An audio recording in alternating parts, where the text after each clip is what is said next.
අයියයි අම්මයි අපි 3 දෙනා යනවා තායිලන්ත. එලෙස කෙලෙසර් අපේ අයියා යන්නේ 11යි කාලේකේ. අපි යන්නේ 10යි 50 එකේ. ඒ අයියා තමයි ටිකට් බුක් කරේ. හින්දා අපිට එක ෆ්ලයිට් එකේ ටිකට් දාගන්න බැරි වුණා. මං ඊට පස්සේ යකින් හො අපෙන් සල්ලි ගන්නවද කියලා ඒ සල්ලි අයියාගේ දිව්‍ය ලෝකෙට ඇවිල්ලා ඉන්නවා.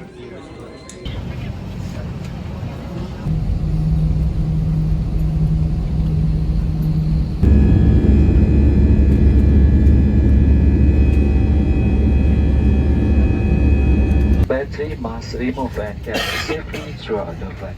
Dear guests, thanks for your support. We still want.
අපේ අයියා ඉනවා පව් ඉතින් පැය 3ක් විතර කලින් ඇවිල්ලා අපි එනකම් බලන් ඉන්නවා. අර බලන්න කර තනියෙන් වැඩ කරනවා පව් අපේ අයියා.